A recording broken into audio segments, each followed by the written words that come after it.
Well, hello again. We are today going over my Rockola 468 jukebox. It was made in 1977, and as you can see, it's a little different than a lot of jukeboxes. It doesn't look like some sort of 1950s Flash Gordon spaceship.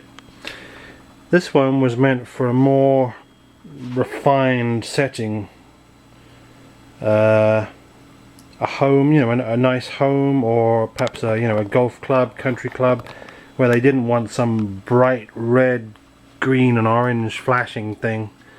They wanted something that blended into their pretty mahogany, fake wood like they had in the 70s. Everything was fake wood, and this is no exception.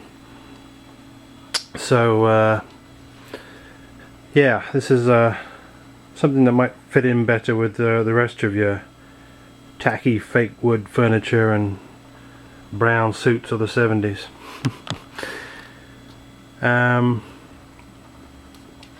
It's 160 play. It plays 160 singles.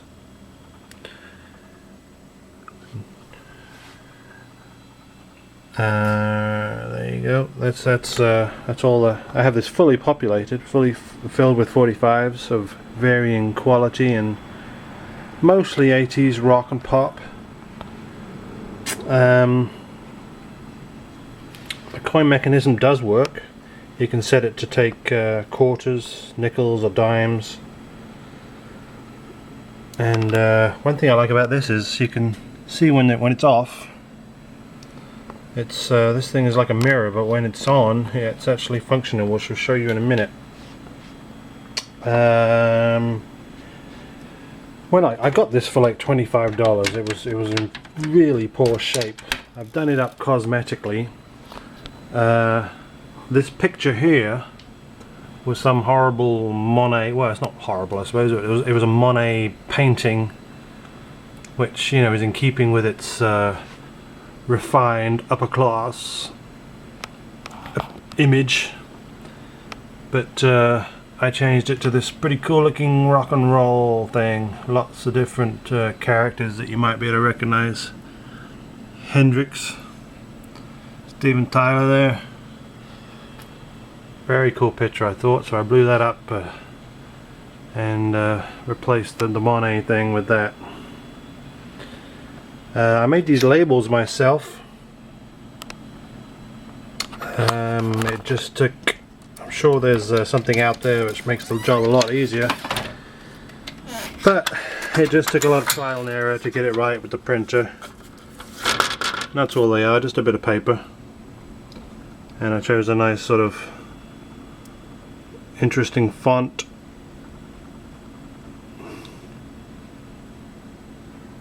For the artist and the track names, and they just slide in there, and you pop them back up there. So let's turn it on so I can use the lights. There's one little rocker switch back here, and back there also is the little potentiometer, which is the volume control. Had to fix all the lights on this thing, none of them worked, but if I turn the lights off and close the door, you'll see that it's some quite nice ambient effects at the front. Lights the floor in front of it, and a long strip light at the front there lights the sections where the big sub speakers are at the front. Another strip light for the track list, the records, and another one at the back to light the picture.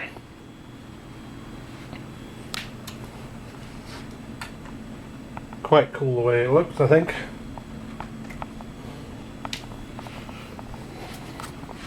As I was saying, that little mirror effect it now becomes functional, and you'll see more of that in a minute when I select a track.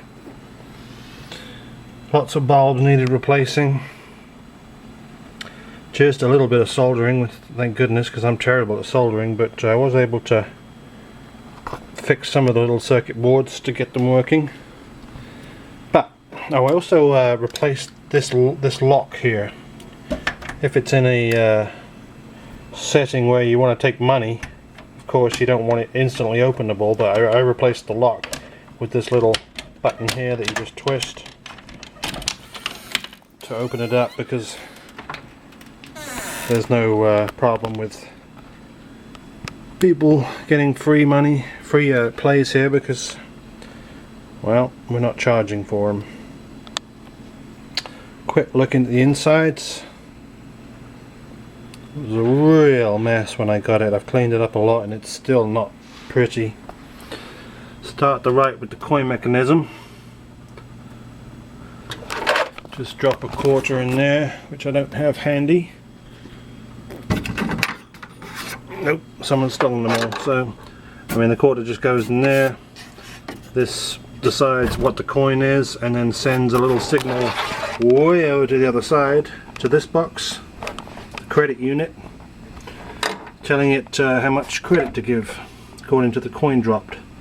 And you can actually just cheat. You can just do that and give yourself as many quarters as you like, many credits, which is another good reason the top was locked. A couple of latches here for the front section. Don't think I can do that with one hand. Let's give it a try. Okay, front section's open now to show you the front speakers. I think those are 15-inch, but this is 1977, remember, they don't really thump like you would expect a 15-inch pair of subs to do, but it's a nice sound.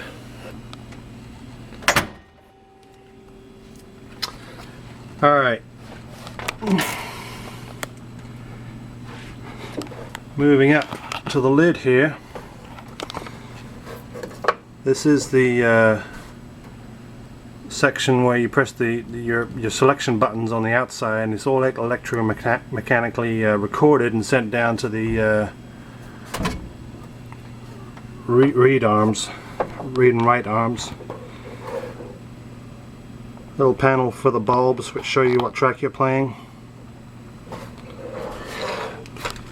We've got the amplifier at the back with a couple of settings. Bass and treble for the left and right channels. Stereo, mono, scratch filter. Early Dolby there in the 1977s. And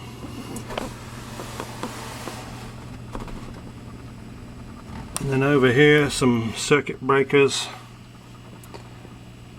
I didn't have to repair any of this, thank goodness, because I don't know what I would do other than just replacing these capacitors and things that pull out. But I was lucky enough to have all that working. Next over here, this need a lot of TLC. These arms wouldn't move at all. And what happens is when you make a selection is this is the read-in arm here, and if I make a selection right now, can't even see what I'm doing. You can see it moves around and flips this little switch here according to what number you choose. And then on the back side of that, you can see now that this one here is now flipped down. So when the read-in arm comes around, it goes, hey look, this one's been flipped. This is the track they want. And then that's sent over to the record carousel, which is then played. I always used to wonder on jukeboxes why I'd make two selections.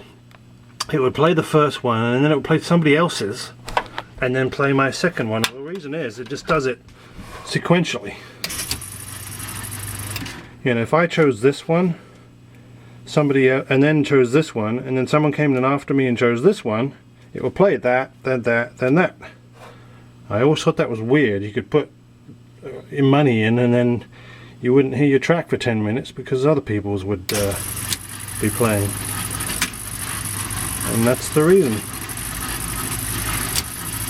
So when you make a selection, it will spin around here and try to detect any of those little switches that have been flicked, and when it finds one, it sends that over to the carousel here.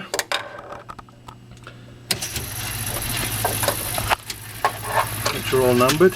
When it gets to the one you've chosen,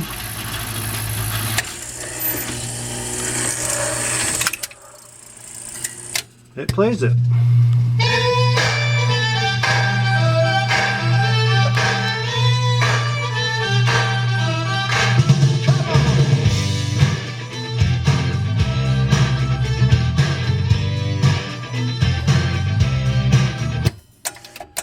Cancel that.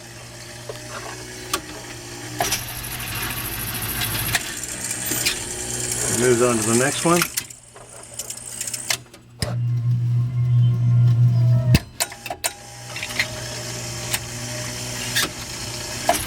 I'll just cancel that for a second.